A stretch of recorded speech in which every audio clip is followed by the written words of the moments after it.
I will just say a few things about you and then you can start. Кийт е основателя на компанията Green Cover Seed, която е най-голямата и най-добрата със сигурност. Не знам по мащаби дали е най-голямата света, но сигурно са най-добрите.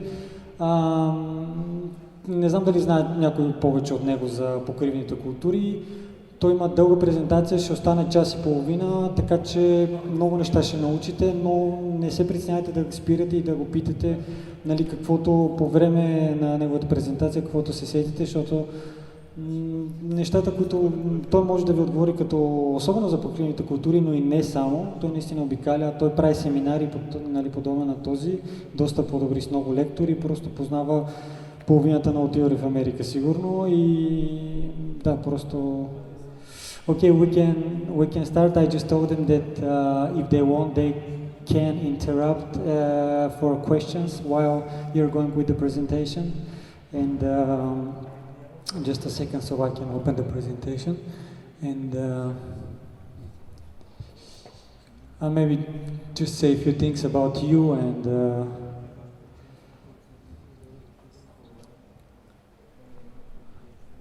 You can hear me, Keyt?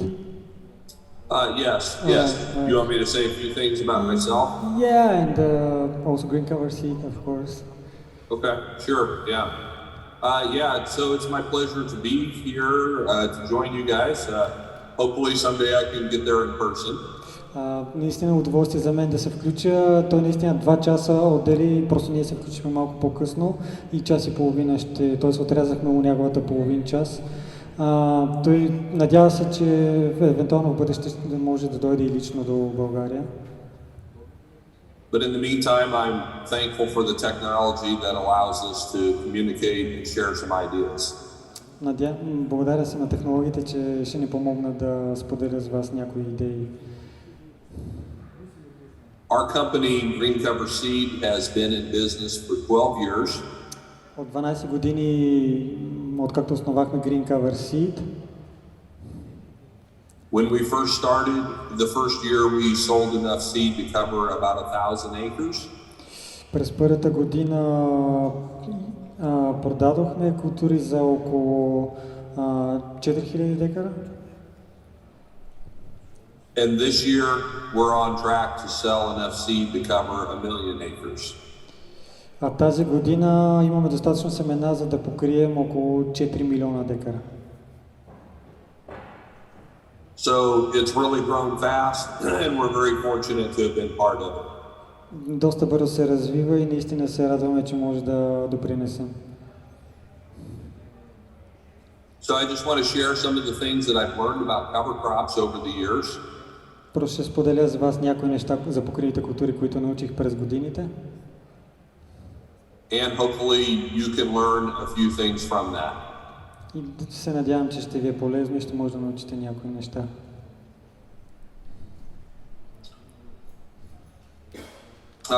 Which slide do you have up now? I can't see the slides. The first one, I've learned that I'm not smarter than God. Okay. Научих, че не съм по-умен от Господ и от природата. So one of the things that we try to do as a cover crop company. Едно от нещата, които научих въобще като компания, нали, за покривни култури.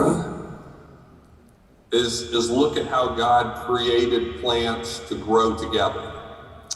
Че се научих, че всъщност Господ е създал растенията, за да растат заедно в комбинация, а не като монокултура.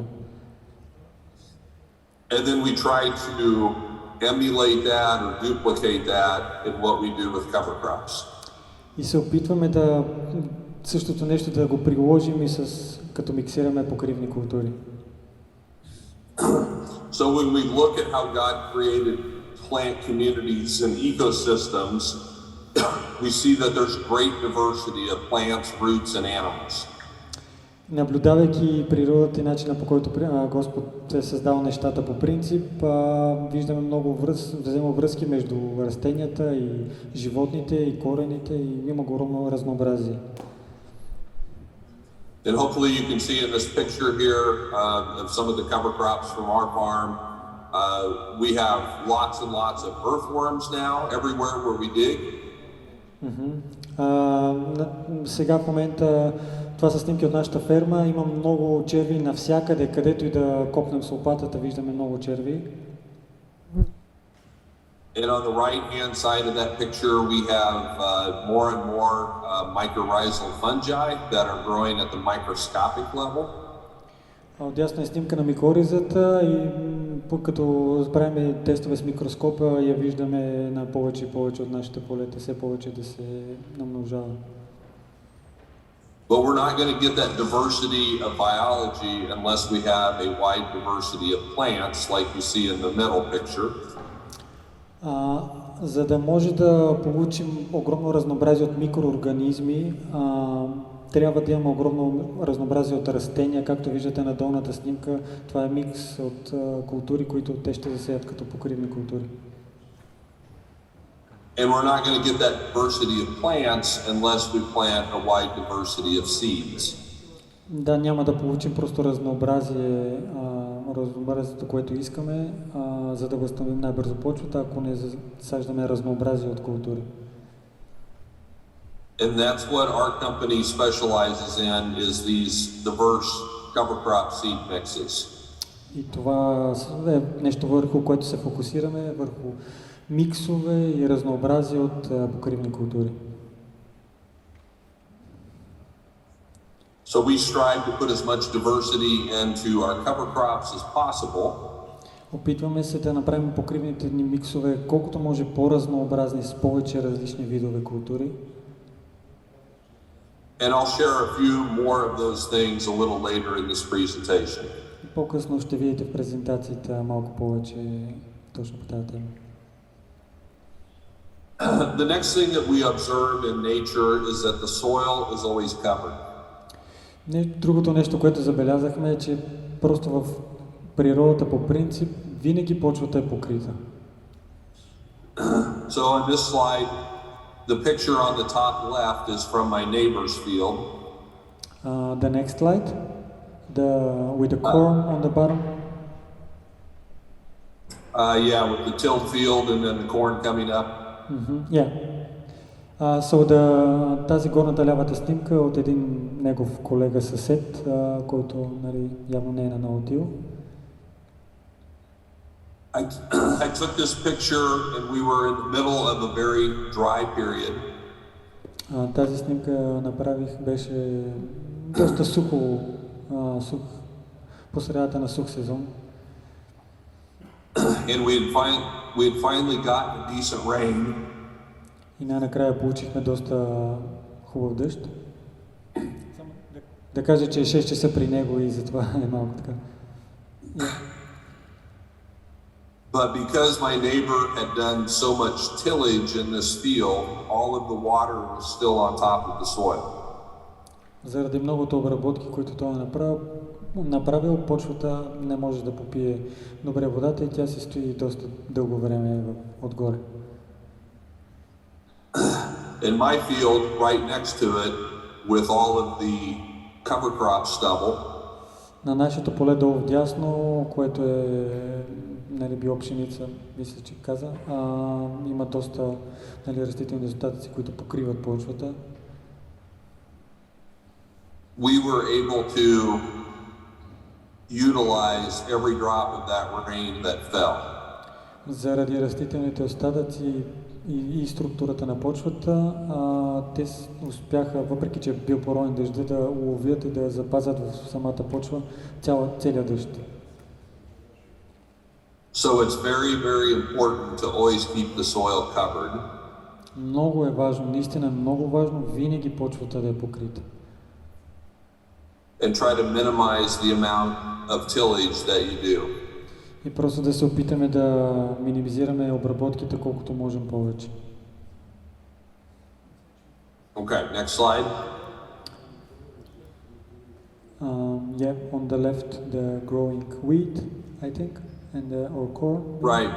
Yeah. So the next thing that we see when we observe how God created plant communities is that something is always alive and growing. Sorry, can you repeat? I'm sorry. Sure. The next thing that we observe in nature Следващото нещо, което друго забелязахме в природата, по принцип, is that something is always alive and growing. че винаги постоянно нещо расте, нещо се развива и нещо е живо на полето. So the picture on the left is a corn crop that's coming up through the last year's cover crop. Отляво лявата снимка е царевица, която се показва. Било е покривна култура миналата година. And one of those plants is coming right up through a cover crop radish. Едно от растенията, може би отдолу нагоре, второто се показва, там има ряпа и то се показва от дупката, реално излиза на ряпата, от тези белите. Те я наричат тилич радиш, което е, нали, оряща ряпа, преведено буквално, и те я наричат така, защото наистина добре се справя като биологична обработка, реално. The picture on the top is taken during the winter. Горната снимка е направена през зимата. And even though there's snow on the ground, I still have live plants that are growing. И въпреки че има сняг, растенията са си живи и продължават да растат. And more importantly, I have earthworms and other biology that are actively growing in the soil as well. И много важно е, и по-важното е всъщност, че имам и биология, и черви, и други, нали, микроорганизми, които въпреки че е зима, те си продължават да си растат и да живеят вътре. So if we want to keep something growing as much as possible, ако искаме да направим така, че постоянно да имаме нещо, което да расте целогодишно, then we need to be ready to plant the next crop right after harvest. Трябва да сме подготвени още преди самата жътва, да сме готови с семена и с други неща, веднага да засеем, веднага след като комбайна ожене. And that's what the picture on the bottom shows, that we're planting a cover crop at the same time we're harvesting our wheat. Долната снимка, точно това, нали, така правят те и по принцип и всички наутилъри, това се стремят колкото е възможно, ако е възможно, ако има влага, веднага след жътвата, веднага сеялката буквално да гони комбайна. Okay, next slide. Yeah, the cover crops. So we also observe in nature that in a diverse mix, plants will cooperate and not compete. И другото, което забелязваме, че в природата по принцип растенията повече си помагат, отколкото да се съревноват чак толкова, колкото ние си представяме. But that's why it's important to have a diverse mix of plants.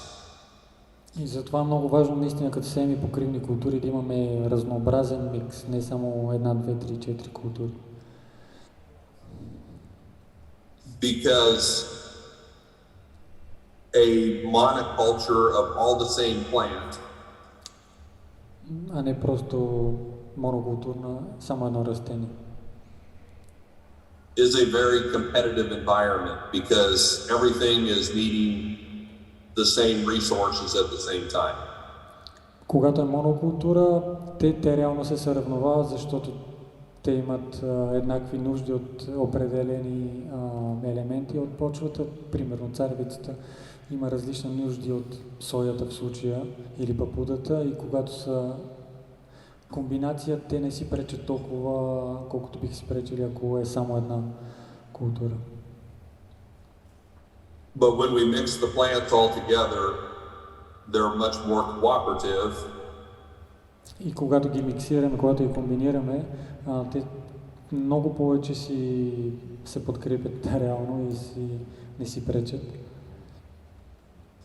And they're able to share resources back and forth. И също, нали, е установено, че те помежду си, най-вече благодарение на микоризията си, предават едно друго различни елементи, азот и други Okay, next slide. Yeah, the field day on the right. Yes. So the second thing that I've really learned in doing cover crops is that a living soil is a healthy soil, and that translates to higher yields. Другото нещо, което научих е, че здравата почва е, по-добрата почва е, нали, много важна и тя е нещо, което реално ни носи висок добив. And what we've learned is that the soil biology is the key to unlocking that yield potential. И това, което научихме е, че всъщност биологията в почвата е наистина най-важното, за да отключим този потенциал въобще на висок добив, реално с доста по-малко разходи.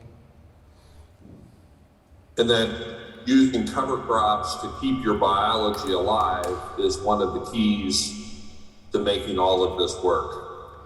И едно от най-ключовите, всъщност най-важното нещо може би е, че, нали, използваме покривните култури в месеците, когато не отглеждаме основна култура, за да те да хранят биологията и тя да продължава да има храна и да се размножава, а не да оставим 3-4 месеца реално биологията без храна.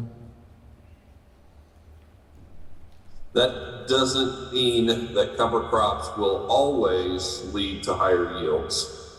Това не означава, че покривните култури винаги ще, всяка година, нали, всеки път като засеем покривни култури, задължително на следващата година ще имаме по-висок добив. But we do feel it gives greater opportunities for higher yields.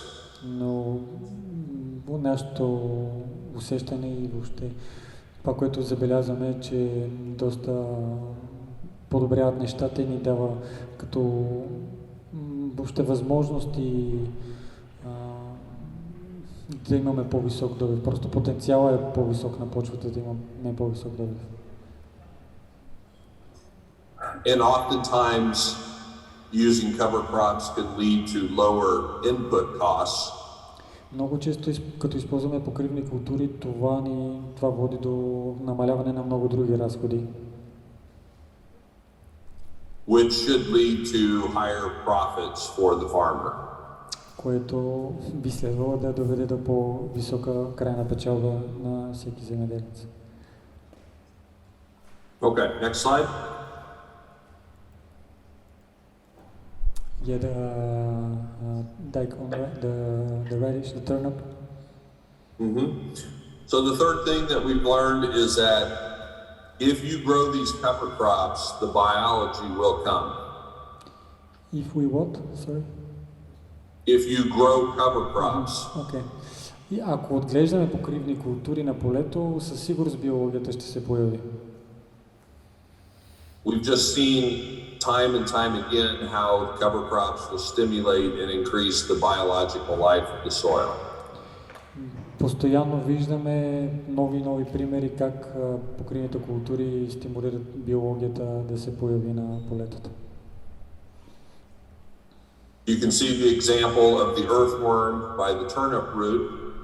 Виждаме как червия се намира близо до корена на ряпата в случая. And you can see how great that soil structure is where we're growing that cover crop. И виждаме реално как почвата е по-структурирана и не е толкова сплъстена и избита. Около самия корен най-вече. Okay, next slide. Yeah, the energy, the sun and the... Yeah, so the soil food web it all starts with the biology in the soil. Реално хранителната верига или мрежа в почвата започва, основата, първото ниво е реално биологията в самата почва, нали, най-вече стартираме от бактерии и нагоре вървим по веригата. But that biology is dependent upon the plants to feed them. Биологията наистина има нужда от растенията, за да растенията реално хранят микроорганизмите в почвата. Okay, next slide. The mushroom. So here's an example of the power of biology. Това е един пример за това колко всъщност е силна биологията в почвата. This was an article in one of the top science magazines in our country. Това е една статия в едно от най-известните списания в щатите. And the title of this article is that mycorrhizal fungi run the largest mining operation in the world. Микоризните гъби са най-мощните миньори реално на света. Буквално те реално извличат минерали от почвата, горе-долу по същия начин, както ние го правим, нали, само че в много по-микроскопично ниво. And the picture on the right is a tiny piece of sand. Дясната снимка е една песечинка. And you can see the little tunnels that go through that little piece of sand. It's under a microscope. Those are mycorrhizal fungi who made those channels? Yes. Okay. Тези чертички, които ги виждаме вътре в песечинката, реално са гъби, микоризни гъби, които навлизат и пробиват и извличат от самия минерал от песечинката. And so the mycorrhiza is actually pulling the nutrients out of that mineral. Микоризните гъби извличат хранителни вещества от минерала, от песечинката. And is feeding it plant. И реално тя е свързана и с самите корени и реално тези минерали отиват в самите корени на растенията. And in exchange, the plant will feed the fungi carbon to keep it alive.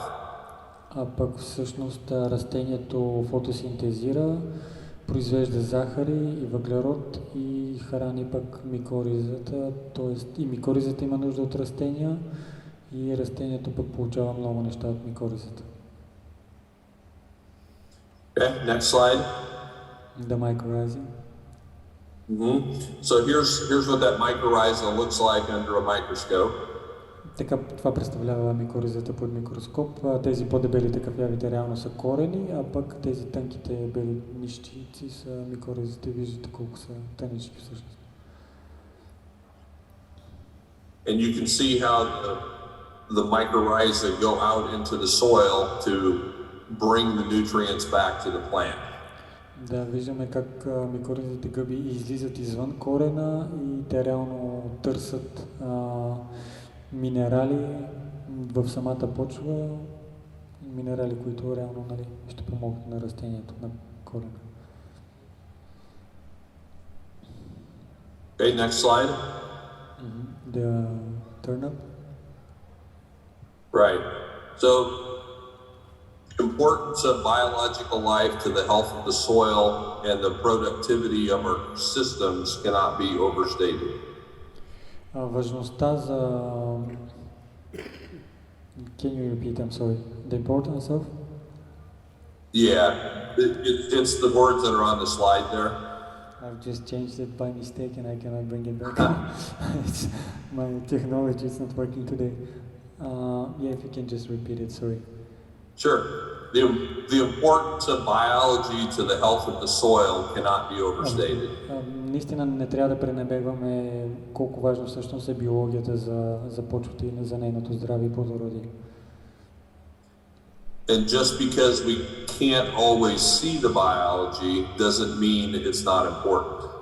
И това, че в повечето случаи ние не я виждаме тази биология, нали, освен червите и някои други боболечки, това не означава, че тя не е важна. Okay, next slide. The cover crops. Yes. So the fourth thing that we learned is that we need to mix it up and have a lot of diversity.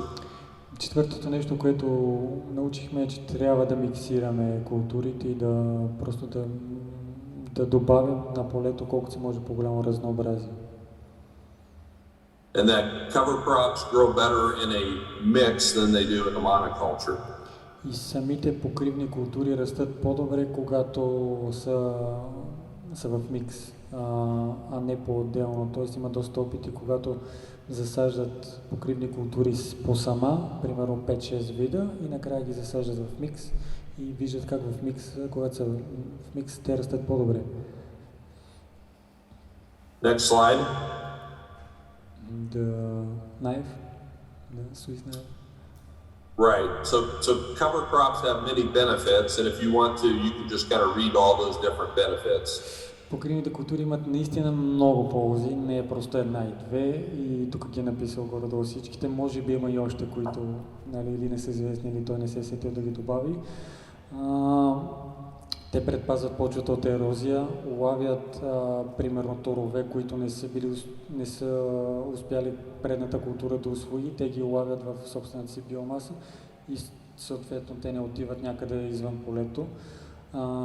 Подобряват самото здраве на почвата, т.е. културите ще боледуват по-малко, повишават добива, повишават органичната материя на самата почва, подобряват структурата на почвата, т.е.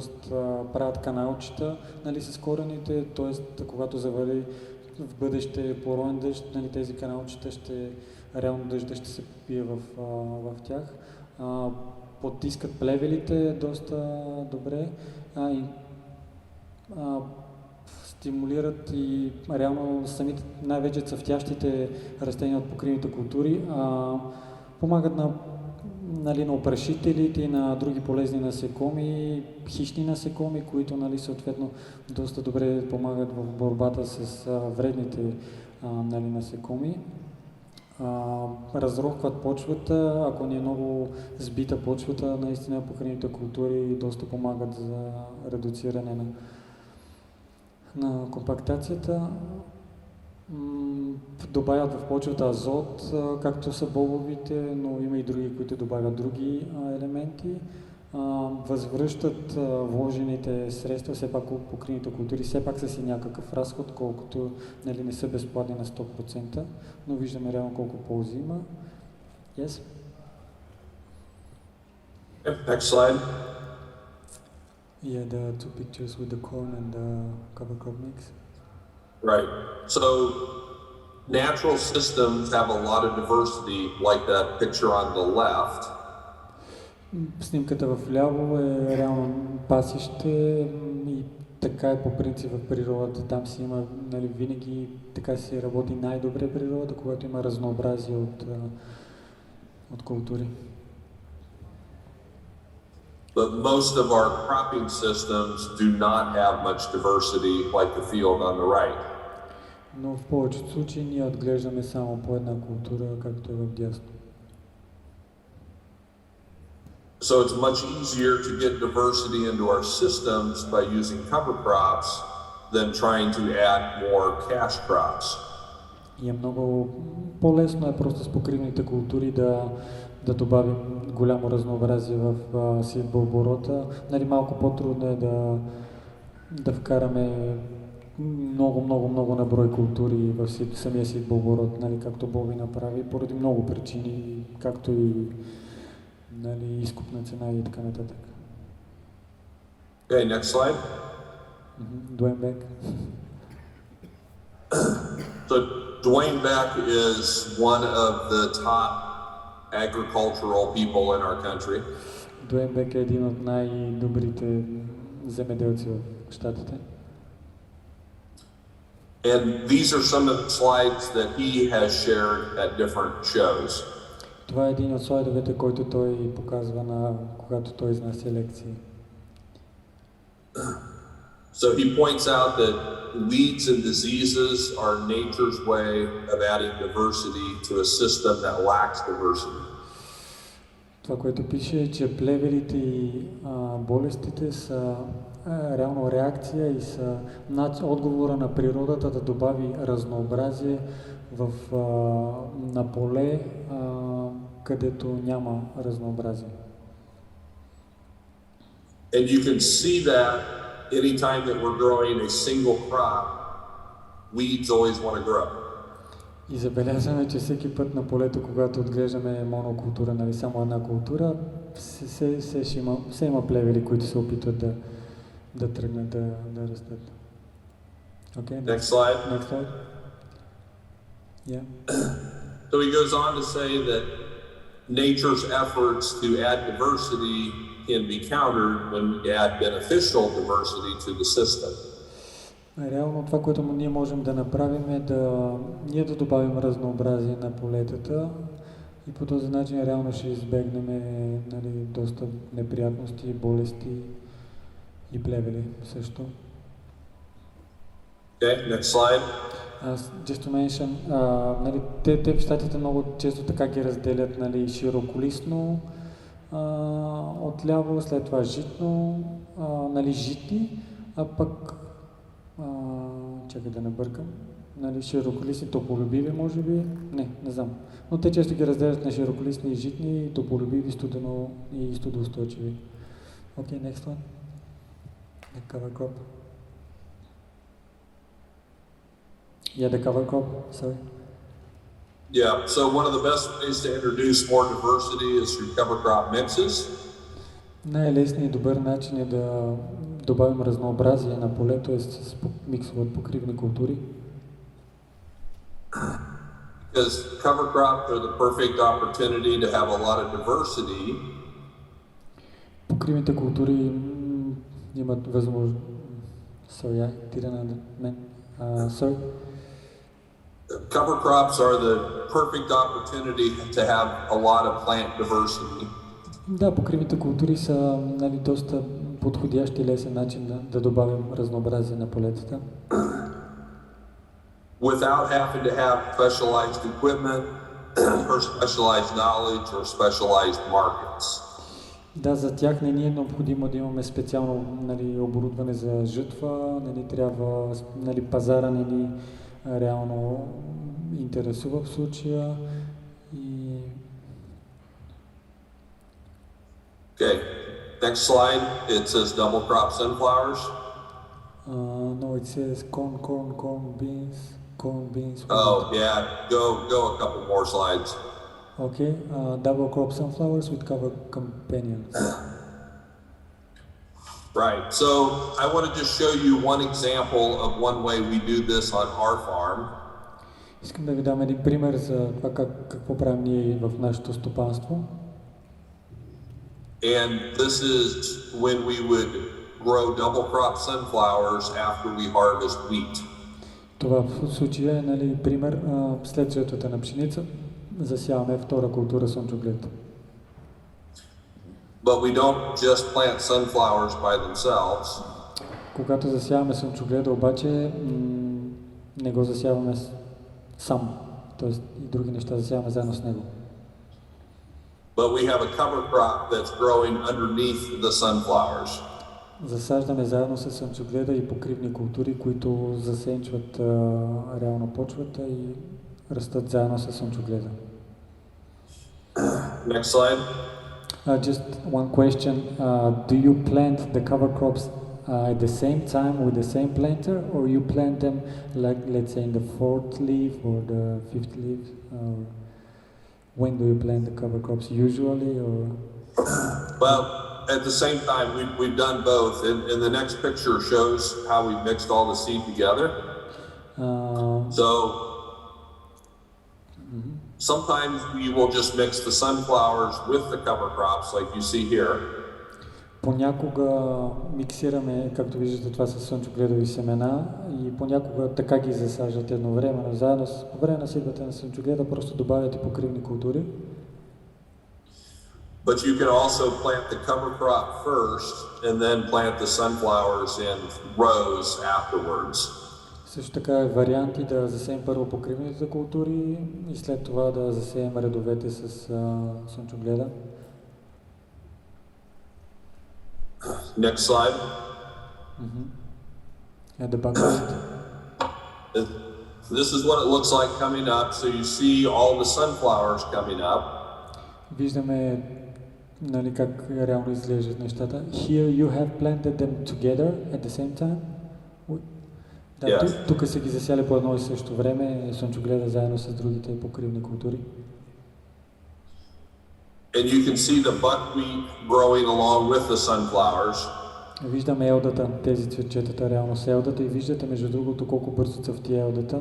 Това е, не знам кой лист, може би е 5, 6, 7, не знам точно, но може би повече да е, но виждаме бързо е цъфнала елдата. But there's other things growing in there as well, like flax and peas and clover.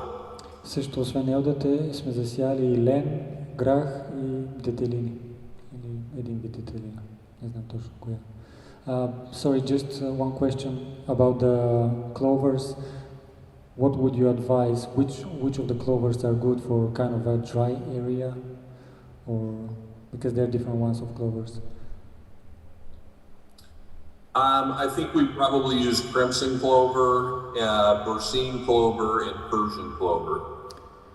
Реално не ги знам тези кои са, знам тъмно-червената детелина, другите две трябва да видя кои са точно. Okay, next slide. Yeah, the sunflower again. So the crop diversity, having the sunflowers and all the cover crops, is driving the biological diversity. Реално покривните култури покрай слънчогледа задвижват реално биологията в почвата, нали, помагат на биологията в почвата. And the biological diversity drives the system. А реално биологията задвижва всичко в почвата, процесите и разблокиране на елементи и други неща. Next slide. The nodules. So this is from that same field with sunflowers, but this is from a cowpea. Това е от същото поле с слънчогледа, това е корен на папуда. So we have nitrogen production going on in this field. Виждаме грудките с азот, които се едновременно с растежа на слънчогледа, имаме и доста азот, който... And some of that nitrogen will end up in the sunflower plants. Част от този азот със сигурност ще отиде при слънчогледа. Това, между другото, е възможно да не се случи от първата година. Мисля, че доста е важна микоризата тук, за да може още от първата година азота, който го правят боговите, веднага да отива с корените. Тоест трябва да го има напред, че може да не стане от първата година задължително, но може да стане. Не знам, зависи. Yeah. Next slide. Yeah, the bees. We also have a lot of insect diversity. Също така получаваме и имаме на полето доста разнообразие от насекоми. And typically when we grow sunflowers like this with all of the companion plants underneath, Обикновено като засаждаме и покривни култури заедно с слънчогледа, we never have to spray insecticides. Нямаме никаква нужда никога да пръскаме с инсектициди. Even the seed treatments also? Well, we don't use any seed treatments. Не, ние не използваме третиране. Питах го дали за третиране на семена също се отнася. Той каза, че вече не използват никакви третирания на семена с инсектициди. What about just to mention when we transition to Ноу Тил, how, from which year usually you think we can reduce the insecticides also from the first year, then from the second year? It's very complicated, I know, just a little generalizing. Yeah, you know, a lot of that depends. I mean, the reason that we don't typically use insecticides in that is because of all of the flowering plants. You got the buckwheat flowering, so we've got beneficial insects coming in. If I didn't have all those other things, a lot of times I would have to use insecticides to control the moths. Да, питах го от коя година, като преминем на Ноу Тил, може да започнем и ние да намаляваме инсектицидите. Той каза, че много зависи наистина от много неща, но реално те нямат нужда от инсектициди, защото имат много цъфтящи растения, доста цъфтящи растения в покривните култури, нали, елда, фацелия, нали, доста използват и много други. И заради тях се намножават много полезни насекоми и заради това реално нямат нужда от инсектициди. Okay, next slide. Yeah, the sunflowers. Yeah, so which picture do you have up? The sunflowers, the sunset, or the sunrise. Okay, yeah. So it's just a really pretty field. You can go to the next slide. Yeah. So here's what the sunflowers look like when they're ready to be harvested. Така изглежда полето, когато е готов слънчоглед да се жътва. But you can still see all of the green growing cover crops that I have underneath. Но виждаме и как отдолу остават покривните култури, които са зелени и продължават да растат. And that's what we want. We want to be able to harvest one crop while we still have something else growing.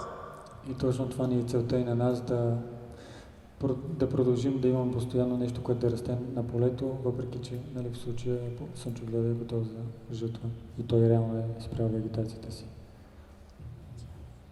And then this is excellent forage for livestock after harvest as well. И помежду другото, това е много добър. Ако имаме животни, можем да ги пуснем на полето. Това наистина за тях е много полезно. Реално и за почвата е много добре, ако успеем да го направим. Okay, next slide. The erosion again. So the fifth thing that we've learned is that keeping things covered up and outcompeting weeds is a really good thing. Много е важно да се опитаме винаги да покриваме почвата и по този начин да си помогнем да потиснем плевелите. Виждаме, че надолу на царевицата долу няма никакви плевели. So on the corn here there are no weeds at all. How did it happen? I mean, when did you use in this case, let's say, herbicides usually? Right. Yeah. So that corn that was wheat stubble the previous year. Това е. And then това е пшеница от миналата година. And then we planted a cover crop after wheat harvest. След жетвата на пшеницата се засяли покривни култури. And then all of the cover crop died from being cold in the winter. И всичките покривни култури избръзнаха зимата. And then we planted the corn into this the following May. След това през май насяхме царевицата. And we would have used a herbicide prior to planting the corn to burn down the volunteer wheat and any weeds that would have come. И реално използват един път хербицид преди да засеят царевицата, ако има саморасла пшеница от миналата година и някакви други плевели, ако са тръгнали. But it's very likely that we would not need another herbicide treatment on that field. Но много често се случва след това да нямаме нужда да пръскаме отново царевицата срещу плевели. Yeah. And I've got some other pictures here showing some of these things as well. So go to the next slide. Yeah. Almost. So yeah, Rolf Birch is a Ноу Тил expert from South America. Ралф Хърбш е експерт по Ноу Тил долу вдясно му се вижда. Който е експерт от щатите по Ноу Тил. Right, and he says that almost all advantages of the Ноу Тил system come because we keep the ground covered all the time. Почти всички ползи от Ноу Тил реално идват от това, че почвата е покрита през цялото време, а не е гола, не се вижда, няма духа вятър и така нататък. So our goal is to always keep our soil covered. И целта ни винаги е колкото можем повече почвата да е покрита. Okay, next slide. And you can see that because when we plant our corn, we don't want to move that residue away. We don't want a big bare strip. We want residue right up against those plants. You want residue right? Yeah, right against the plant. So see, there's no bare soil. Да, просто това се опитват да направят, никога да няма гола почва, никъде виждаме и засята царевицата, нямаме, нали, разместен растителен остатък, просто все едно, не знам как е засята в случая, ама не виждаме абсолютно, нали, обикновено ние като сееме, нали, все една тънка браздичка, 1-2 см, все винаги имаме някакъв разместен растителен остатък, той точно това иска да каже, че колкото може повече, да няма, ако му е възможно, нито 1 сантиметър, нали, по възможност гола почва. Okay, next slide. Yeah, the corn. So here's what that field looks like later. Това е същото поле по-късно през годината. This is all the way into August, the middle of August. Това е по средата август. And I still have really good residue on the soil surface and very few weeds. И продължавам да имам растителни остатъци на полето и много малко плевели. And this is what we want. We want to always have that soil covered. Това е, което наистина е много важно, винаги почвата да е покрита. Okay, next slide. And this is what happens when we don't keep the soil covered. Това се случва, когато почвата не е покрита. This is where I skipped the part when I was drilling the cover crop. You skip the part, you mean? Well, I didn't get part of the field planted. Това е част от полето, на което, в смисъл на долната част не е успял да засее покривни култури, а отгоре е засял покривни култури.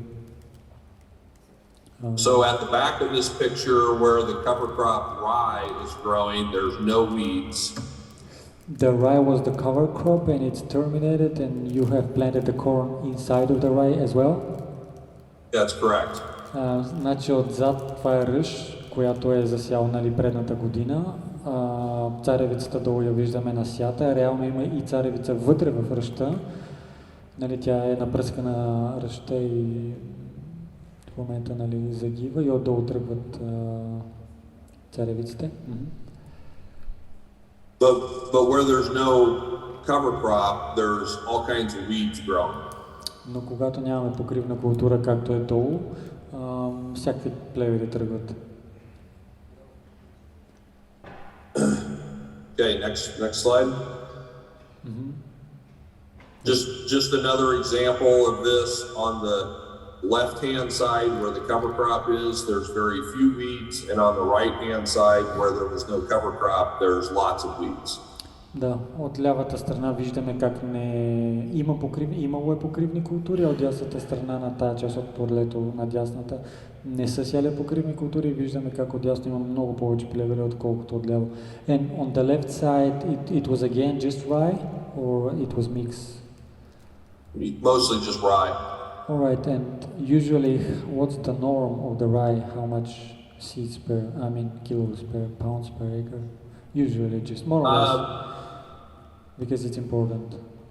Yeah, 60 to 70 pounds per acre. 70 паунда са около 35 кг, делено на 4, около 12 кг, може би на декар ръж. Не, всъщност по-малко, 9 майче, 8-9 кг на декар. Okay, next slide. Again, the same. Yeah, just another picture of how cover crops can help suppress weeds. Още една снимка, отново полето е разделено на две, от лявата страна е имало покривна култура, от дясно е нямало и виждаме как от ляво има доста по-малко плевели, отколкото от дясно. The part of the field on the left had oats planted as a cover crop. От лявата страна това е реално овес, нали, пожълтялото, което в момента е загинало. And the part on the right had no cover crop. От дясно е нямало покривна култура. В смисъл овеса отляво е засят като покривна култура. And you can see all the weeds growing where there was no cover crop.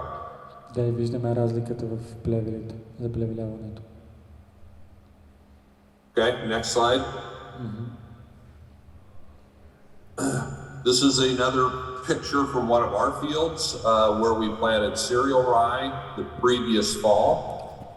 Това е снимка от наше поле, където сме засяли ръж миналата есен. We grazed the rye with cattle in the spring. През пролетта пуснахме животните да поопасат ръжта. And then we drilled soybeans in here May 20th. След това тук засяхме соя на 20 май. Okay, next slide. And then I took this picture the middle of August from that same field. Да, това е същото поле, около средата на август 20 август е направена тази снимка. And again, you can still see all of the rye stubble on the ground. Все още виждаме растителните остатъци на ръжта. And I had great weed control. И имах наистина много малко плевели. How as a percentage? I want to hear it 90% or more for sure. Yeah, I would say 95%. And we'll go to the next slide. You can see a better picture there. Да, реално каза, че около 95% от плевелите е успял да ги потисне с ръжта. Това е, виждаме, че е чисто полето. But in this same field, if you go to the next slide, this is the same field on the end where I didn't have very good cover crops. You didn't have very good cover crops or not cover crops at all? But I planted them, but because of all of the compaction on the end rows, they don't do very well on the end rows. Okay, това е по края на блока, виждаме пътя, нали, отстрани и там, защото са минавали машини, нали, при товарене, при жътва и реално почвата там е доста по-плътнена и там покривните култури не са растяли добре и не са пораснали добре, не е станало, нали, не е имало много биомаса, която да задушава плевелите и виждаме колко повече плевели има.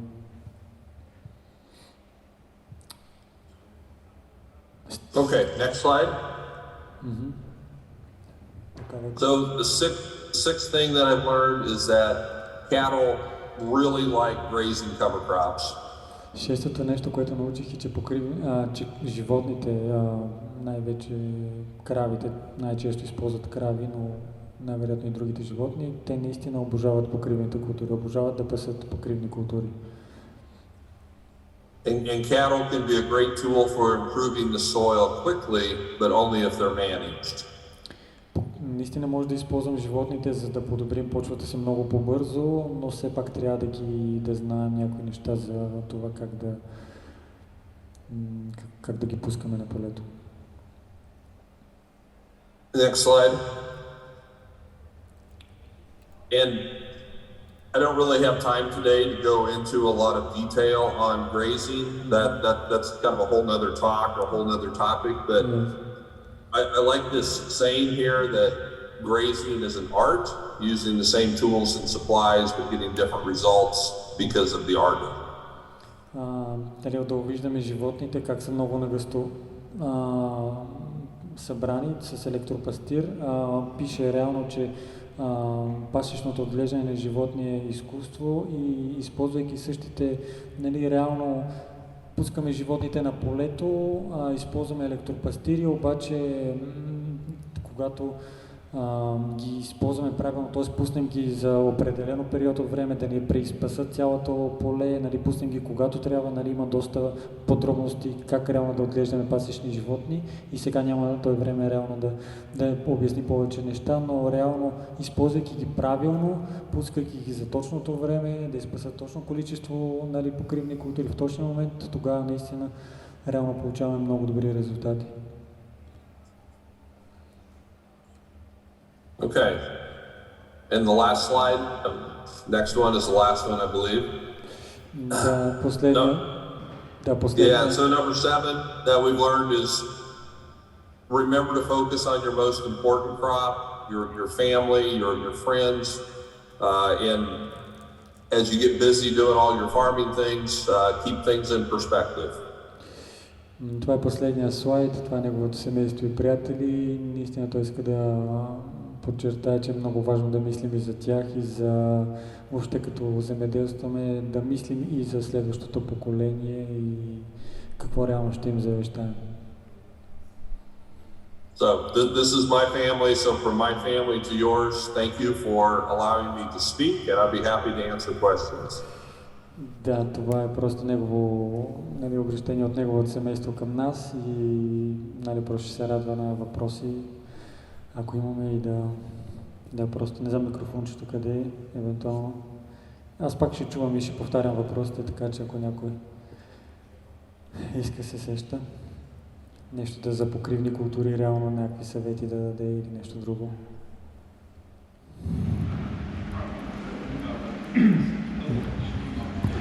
Сивата на царевица при ръж не се ли получава резултати?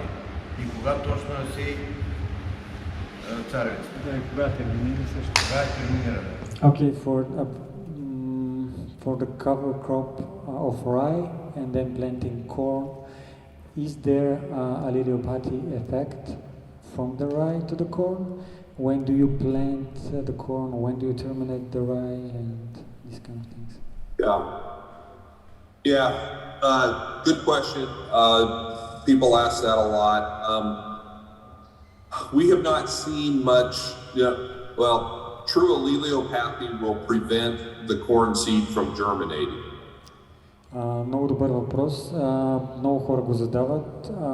Не са виждали много проблем с това по принцип. Реално алелопатията наистина е силно нещо, наистина могат в някои случаи ръща или някои други покривни култури нещо да има някакво наистина въздействие може да има, но той реално не вижда. Казах, че ако има алелопатичен ефект, ще се изрази от това, че просто царевицата няма да покълне. Да, и че ако е много силна алелопатията от ръща, реално самата царевица няма да успее да поникне. And while that can happen, it's very, very rare. We almost never see that germination issue. И реално почти никога не са виждали да се случва такова нещо, че да не поникне царевицата.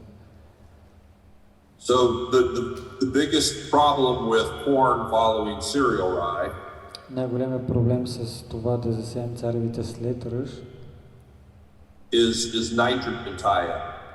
е това, че ръжта реално е изсмукала за собствената си биомаса, за собствения си растеж доста от азота в почвата. So that cereal rye is really good at holding all of the nitrogen really tight. Ръжта е много добра в това да улови в себе си азота и да го задържи. And so then the corn doesn't get the nitrogen and it looks yellow and it looks sick. И затова понякога царевицата пожълтява и изглежда болна, просто защото реално не й достига азот. So if you're going to plant corn into cereal rye, you really have to manage your nitrogen. И затова ако сееме царевица след ръж, трябва да внимаваме с азота, да прецизираме, да го имаме в предвид, ако се налага да добавим повече или нещо друго. And have a plan to put the nitrogen on after you terminate the cereal rye. И да планираме да добавим азот след като терминираме ръжта. So on our dryland acres, на полета, където нямаме напояване, we'll terminate the rye before we plant corn, sometimes when it's 18 inches to 36 inches high.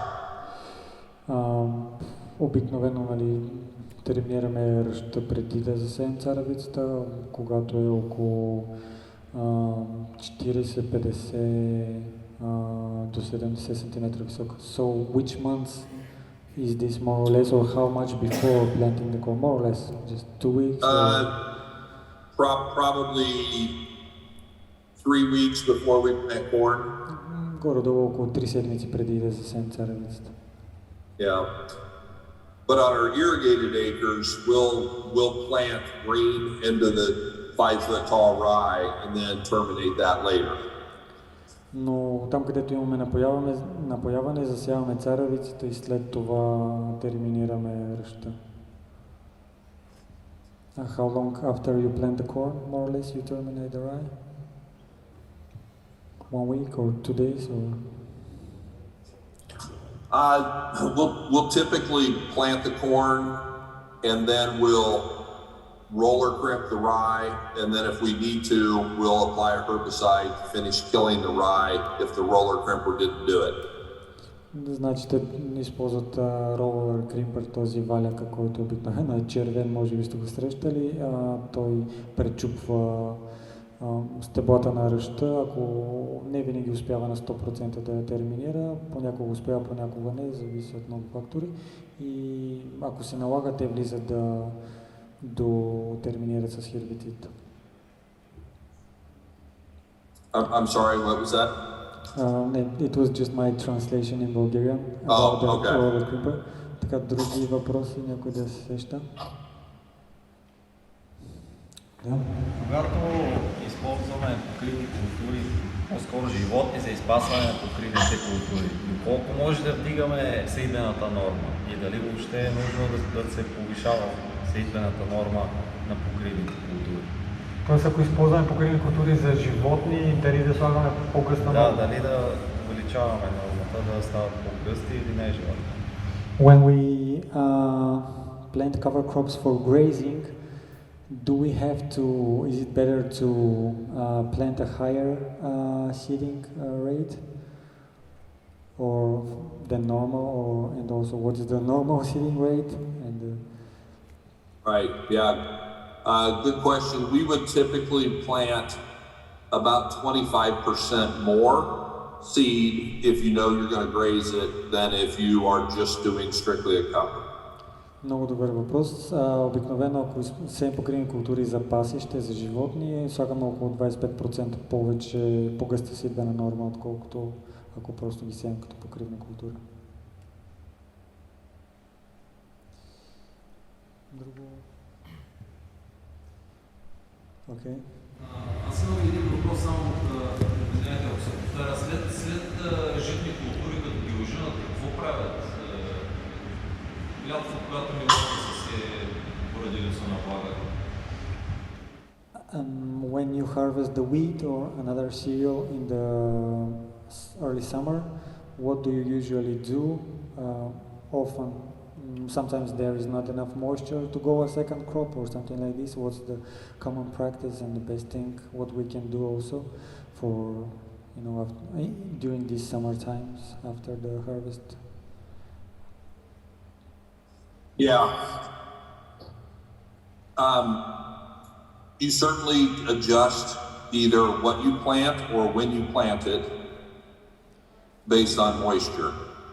Да, в зависимост от това дали имаме влага или нямаме, трябва да имаме различни варианти, да преценим какво да направим, какво да засеем. And we typically, when we're planting that summer cover crop, we always want the winter to kill it. И когато засяваме покривна култура след жатвата на житните култури, обикновено засяваме такива, които зимата измръзват.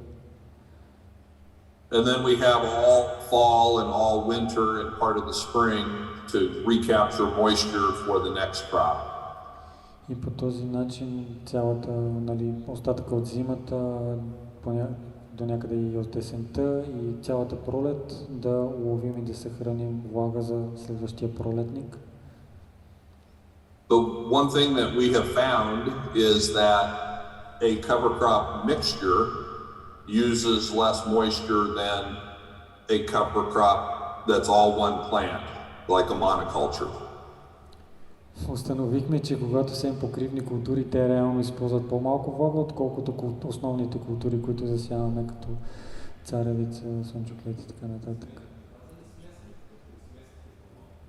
Да, покривните култури, смеските, миксовете от покривни култури използват по-малко влага, така явно почвените проби показват, нали, процентите влага в почвата, явно така им показва, че когато сеят миксове от покривни култури, реално в почвата остава повече влага, отколкото когато засяваме примерно царевица или нещо друго, като монокултура. И те има ли са проблем с осеменяването на покривни култури? Did you have a problem with the cover crops getting to the seed maturity and then having trouble because of that?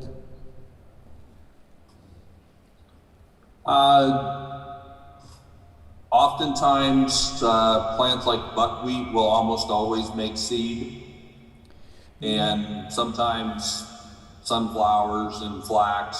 So yes, sometimes they do make seeds.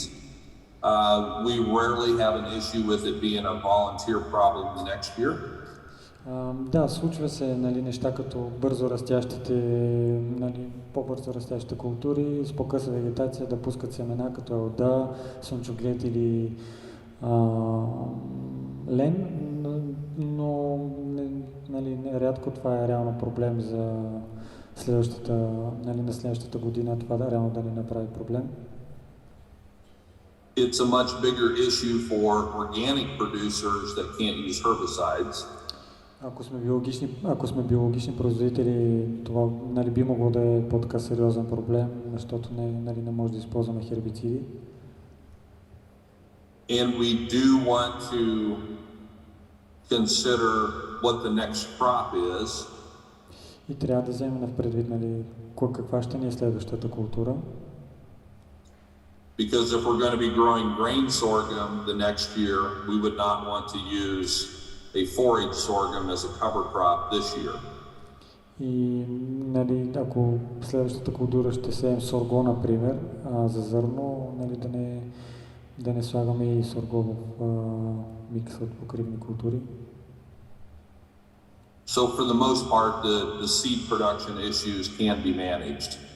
В повечето случаи, нали, може да направим така, че дори да пуснат семена да не е проблем да ги терминираме или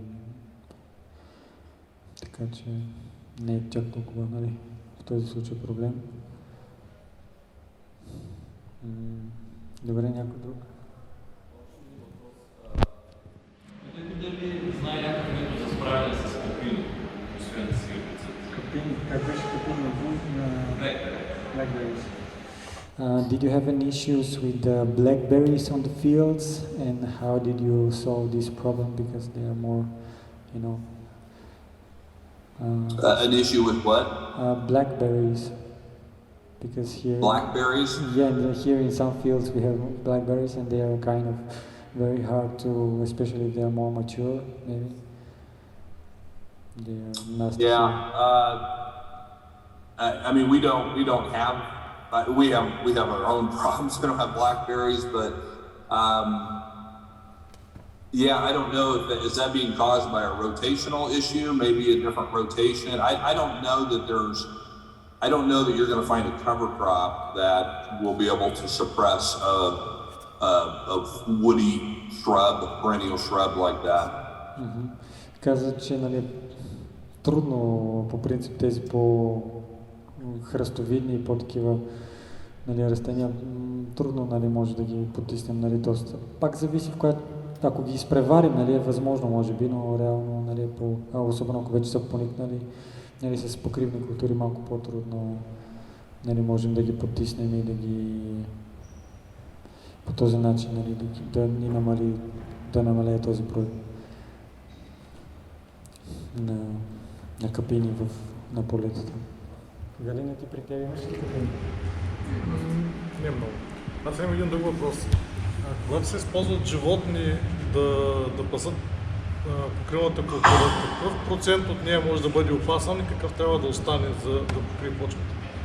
Yeah, when we have a grazing, when we have animals, when we put them on the field to graze, what percentage is good for them to graze and what percentage it's best to leave on the field?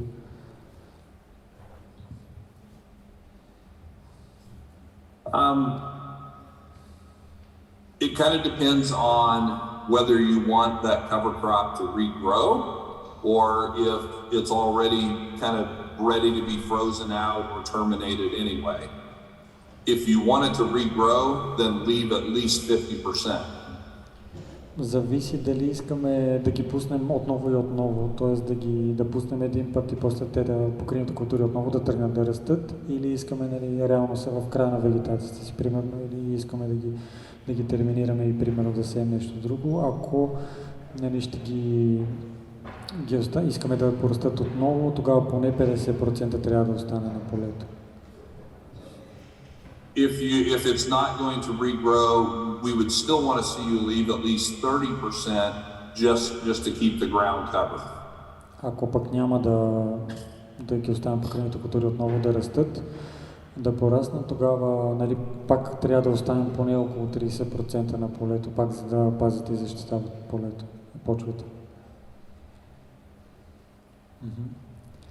Добре, други въпроси? Maybe if you can just give some examples about cover crops, how to make mixes, and I don't know, because here usually we grow cover crops, quite often they're with low seeding rate.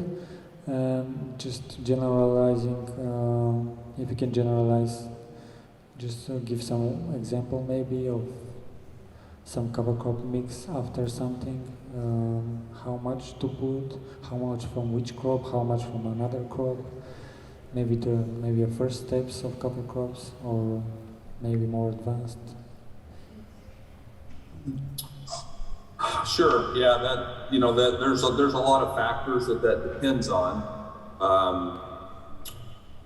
The questions that we always want to answer, number one, is what are you trying to accomplish? What are your goals?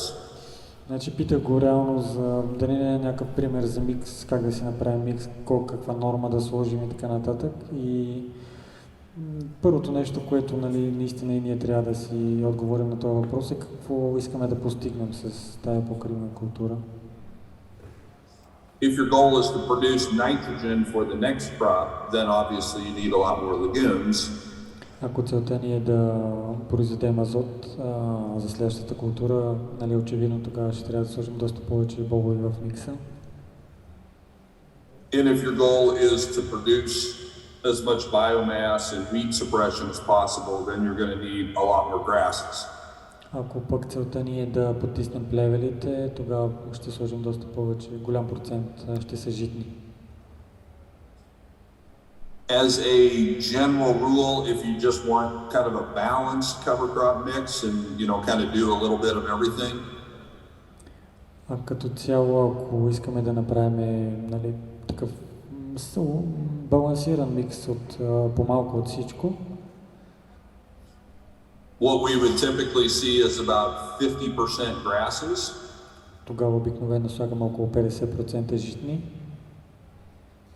25% legumes, 25% бобови and 25% from the other broadleaf families.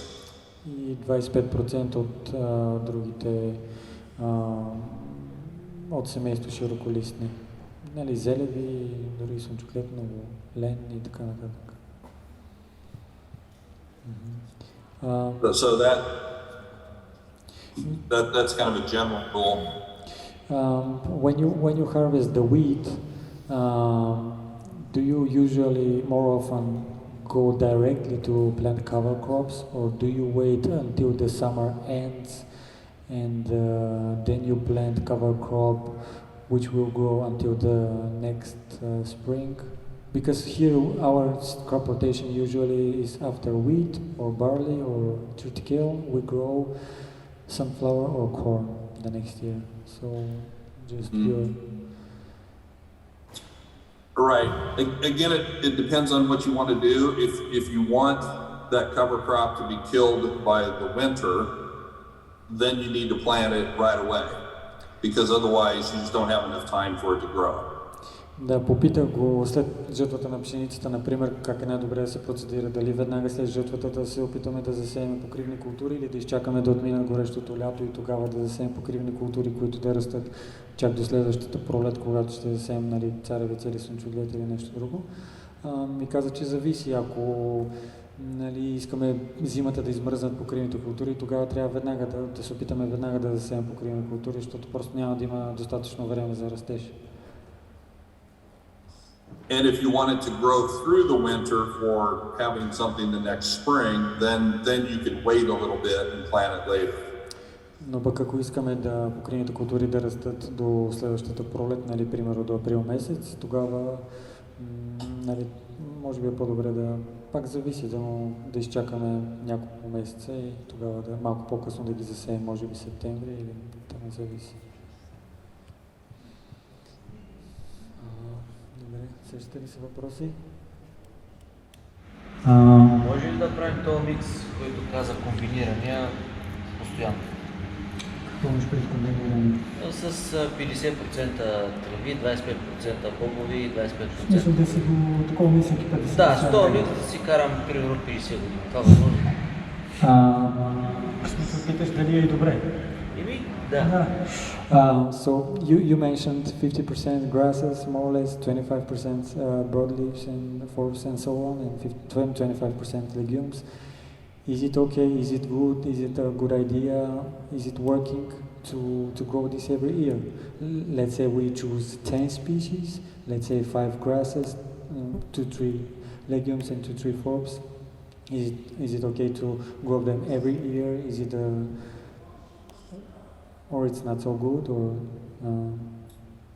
Yeah, so we like to see a lot of diversity, and so ideally you would have both a warm season legume and a cool season legume, and a warm season grass and a cool season grass. You mean to rotate the cover crops? Within the cover crop mix. All right. Значи, каза, че по принцип идеята и целта е да, нали, да има разнообразие колкото може повече и, нали, да редуваме, може би, нали, да избираме и различни видове в самия микс, да има и тополюбиви, и студеноустойчиви, и житни, и широколистни, т.е. да не са само, може би, едни и същи. But when it comes to diversity, we're more concerned about how many different plant families you have, more so than just how many different plants. И когато говорим за разнообразие, е хубаво да се опитваме да засяваме различни растения от различни семейства, не само различни видове растения, но и от различни семейства. So all of the legumes are one plant family, all of the grasses are one plant family, and all of the brassicas are one plant family. Нали, зелевите са от един вид семейство, житните са от друг вид семейство, бобовите са от трети вид семейство. But when you get into those other broadleaves, there's lots of different plant families. So buckwheat is a different family than flax, and it's a different family than sunflowers, and that's a different family than okra. So that's where we get a lot of diversity, is from those other broadleaves. Но реално има и други семейства, примерно елдата е съвсем различно семейство, слънчогледа е съвсем различно семейство, лена е съвсем различно семейство, бамята е съвсем различно семейство. Предвид, в секция широколистни имаме най-голямото разнообразие. Да, има вече много различни семейства, не са само... Да, от широколистните видове имаме доста различни култури, които могат да използваме, които са от съвсем различно семейство едно от друго. Добре. Сигурно ти имаш въпрос? Добре. Други въпроси? Други въпроси сещате ли се? I have a question about the Ноу Тил in United States. Just how it's going now, how was in the past, what do you feel is gonna be in the future? I think that no-till has definitely grown to where it is a pretty dominant practice in many parts of the United States. Нали, питах го реално за Ноу Тил в Щатите, как е било преди и сега как се развива за бъдеще. Каза, че определено доста хора вече са на Ноу Тил. Има доста райони, в които предимно са на Ноу Тил. And right in my area where we farm, it's probably 70 to 80% no-till. В моя район, където съм аз, около 70-80% от хората са на Ноу Тил. But you get to other areas of the United States and it might only be 10 or 15%. Но има и други райони в Щатите, където са около 15-20%. So it kind of varies from region to region. I think it will continue to grow. Зависи от района, в различните райони е различен процент. Смятам, че ще продължи да се увеличава броя на хората, които прилагат Ноу Тил. Because we're getting better equipment and more herbicides. Заради това, че се подобряват и сеялките и машините като цяло и хербицидите също. But also anybody that wants to try to get paid for carbon sequestration credits is going to have to no-till. What do you mean is going to have to no-till? Because when you till, the carbon goes up. Okay. Има такава практика на доста започват да се появява на различни места в света, в повече случаи в по-напредналите страни, където започват да се дават нещо като субсидии и плащания за това, че реално фермерите улавят въглеродни емисии, да речем, примерно някои заводи, нали, дават някакви пари, пък земеделците улавят този въглерод и реално тези, които могат да вземат такъв вид субсидия, са реално хора, които прилагат Ноу Тил, защото реално когато обработваме, въглерода реално отива в въздуха и на практика покривните култури реално най-много въглерод улавят и най-често се дават пари за това, че хората сеят покривни култури, съответно покривните култури ще фотосинтезират и ще вкарат въглерода в почвата. Yes, this is amazing. Добре, казвайте, ако има други въпроси, аз ще... Okay, so what about I don't know, just when you transition to Ноу Тил, would you rather go first with cover crops and then directly go to Ноу Тил, or is it okay also to go a few years without cover crops and then maybe try to learn and experiment with the cover crops, or actually just to mention and maybe explain how important actually are the cover crops? Right. Well, when we first started no-tilling, we didn't do any cover crops. And I would say that kind of that transitional period until your soils kind of get used to no-till and, you know, and they start really taking off and being productive is probably 5 to 6 years with just no-till. Нали, питах го реално за покривните култури, дали да прилагаме Ноу Тил, т.е. да спрем обработките няколко години и след това да започнем да правим опити с покривни култури, нали, колко реално са важни покривните култури. Той каза, че в началото, когато са започнали, не са използвали покривни култури, а просто са нали, спряли обработките и обикновено, когато просто спрем обработките, около 5-6 години отнема, докато почвата така нали, започне да свиква, нали, да стане нещо нормално за нея да бъде да не се обработва. But if we use cover crops with no-till, I think you can cut that transition period in half, and you'll see really good results in 2 to 3 years. Но ако използваме покривни култури, реално тези 5-6 години може да ги съкратим на половина и да започнем да виждаме доста добри резултати за 2-3 години. And the reason is because of soil biology, and no-till by itself isn't helping your biology as much as no-till plus cover crops. I'm sorry, can you repeat? Sorry. The reason that cover crops will speed it up is because you have a lot more biology in your soil. И причината е заради това, че покривните култури реално хранят много повече биология в почвата, т.е. много повече храна отива за биологията в почвата и заради това резултатите се виждат доста по-бързо. So what about the conferences and just generalizing advices about the communication between the people, between the farmers, how you do it there, because maybe you are on the top of the communication around the world. I mean, you make in United States probably much more often conferences and webinars and other things. Just maybe advices about the communication between the farmers and how important this is. Yeah, so like everywhere, COVID really messed up everybody's conferences, and we used to have a lot. And in fact, I'm at one right now at a conference this summer. So it's starting to get back. Hopefully, we can continue to meet, have conferences.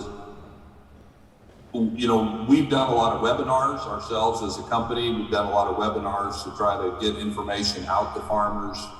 We do a lot of emails, so we try to communicate as much as possible. Попитах го за общуването помежду фермерите, за конференциите, тези, които са в щатите по принцип, и той каза, че в момента на конференция и опитват те реално от Green Cover Seed, правят доста вебинари на доста различни теми, правят конференции, каза, че важно, доста важно това, и на COVID реално е объркал доста неща навсякъде по света, и надява се, че ще започне малко по малко да имаме реално възможност да правят конференциите и ние навсякъде. И да, просто е доста важно това. And you mentioned Dwayne Beck and another sources and people and things and books and I don't know what's the best way and how you feel is the best way to learn, and really it's important to add a lot of knowledge to our mind from a lot of sources as much as we can. So how do you feel is the easiest way and the best way, the best people and farmers to learn from? Well, I think first of all, the best ones are the local guys in your own area that are having some successes with it, and I'm sure you're having them talk at a conference like this. So that's got to be number one, is start with your local experts. Да, питах го реално за книги, как да се учим, откъде да трупаме информация. Той каза, че може би най-важното всъщност е хората около нас, в нашия район, които им се получава с Ноу Тил. Това наистина е първото място, откъдето трябва да търсим информация. And then beyond that, you look wider and you do people like Dwayne Beck and Dr. Christine Jones, and those are the people that we have on our webinars to try to get that bigger picture information to people. And there's so much good stuff out there on YouTube. You may have to get some of those and try to translate it or put subtitles on it or something for your farmers there. Да, значи освен нашия район, след това може да започнем да се оглеждаме и да търсим информация и от други места. Хора като Кристин Джонс и Дуейн Бек, те се включват в техни вебинари на Green Cover Seed, и реално има страшно много хора и информация в YouTube и на други места, и каза, че е добра идея аз да преведа някои от видеята, някои видеа на български. Yep. I'm going to have to go. I got to get Yes. back to my conference meetings here pretty Yes. soon. Yes, it's really amazing, and it was, I don't know, I can't say how much I'm happy, and like when did you start the meeting? Everybody are still here. I mean, nobody left while you're talking. So even with my translation, so it's really, and I don't know, the last picture also of your slide, it's really shows me how good person you are.